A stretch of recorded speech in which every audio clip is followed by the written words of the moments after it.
wonder how many women, and you deal with the couples, and I deal with women on my side. I wonder how many of the women will run off of hope, like you mentioned, and just wait and wait and say that he'll change. He'll do it for me if he loves me. Have you seen situations with the people you work with where there's one or maybe both of them are just holding on to the hope of maybe something that's really important to them, and as time goes on, it becomes like a sore spot. They become resentful because of it. It starts to fester, and then all of a sudden you start to see it come out in all these different ways. Have you seen that? Absolutely. This is not atypical that, an issue like this kind of gets swept under the carpet.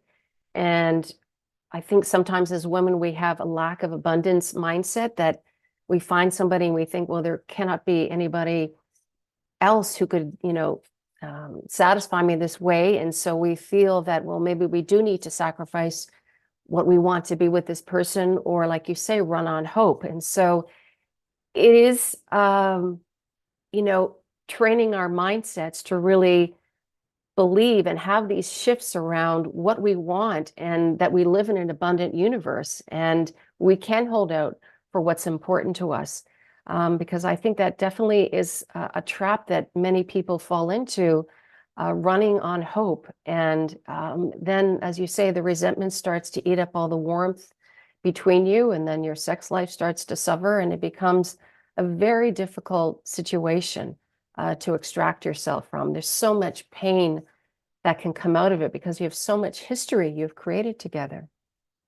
You mentioned the sex life, and I think this is maybe something that doesn't get discussed as often, just because it is a sensitive topic. Right? The bedroom is still sacred to a lot of people. Have you come across situations where people underestimate the issues that they have in their relationship and the impact on the bedroom that it has?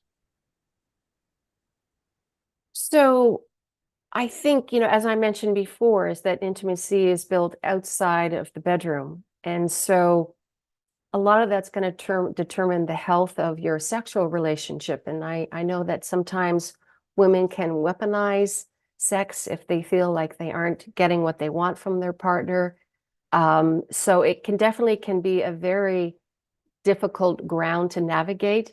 Again, without those skills, to be able to have those conversations and really understand what sex means to either partner and what it provides, for each of them. Again, with my training, I came to understand how much sex is basically, it's like food to the masculine. It is something they cannot live without. It's so primal to their well-being, and not all women have that understanding. And so it can definitely lead to issues over time.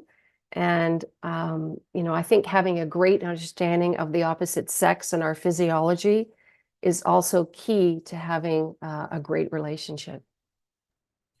I think there is a disconnect between the two. I will agree with what you're saying. And I have two examples where, from a male and female perspective, there's this young lady, she's been married. And what has happened, to your point, outside the bedroom, they would do certain things. Like, she was a mother, but she was a mother, then she eventually went back to work, and he's always been working.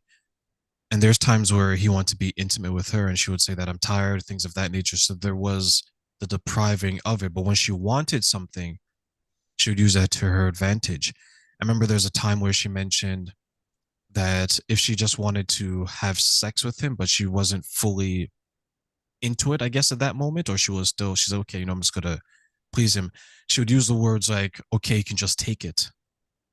And I think, from a male perspective, and you can give me the female perspective as well, Marissa, as a man, I would hate to be with my girlfriend or my wife and sex has become that, where it's like, okay, you can just take it.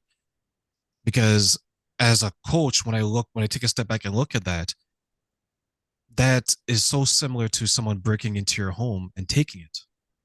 Right? The person doesn't want it. The person is just saying, okay, I'm just gonna lay here, you just take it from me, and that's it. So what are your thoughts on that? That is a very sad dynamic. And I think that it's not healthy for either partner. men want to be with a woman who's engaged and enjoying it.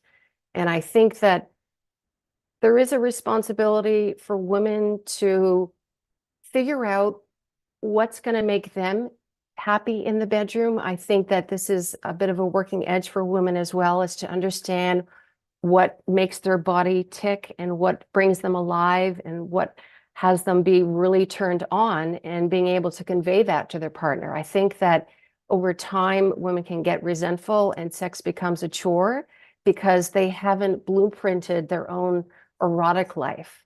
And so I think that there's some work that can be done for women to say, you know, what would I need for me to enjoy this, and convey that to their partner. Because I think, again, men are can be very giving and they want to please, but they have to know what works for the women. It's a two-way street, and it's not a taking exchange. It's meant to be, mutual, and a spiral of pleasure that really gains on itself. So, what are some steps outside of the bedroom? Because as you mentioned, that's where it starts, that the couples can work on, which can improve their overall intimacy levels to be healthy, whether they're inside the bedroom or outside the bedroom and throughout their entire relationship. Well, I think one of the areas that's really important is to be able to have a repair process. Healthy couples clean as they go. A healthy relationship does not have no conflict, but you're working on cleaning these up and repairing from issues as they happen so that you don't build up that resentment. So you're having conversations that clear the air, because if a woman has resentment in her body, it will detract from her desire to have sex with a man. And so it's in her best interest to be vulnerable and to be sharing what's up with her man, in a clean way, without any blame, shame, criticism, so that her partner can hear her. So I think, the intimacy is about being vulnerable and sharing what's up for you, but in a healthy way. And that cultivates that desire to be closer together. And that's when, the sex can really be much more juicy and enjoyable.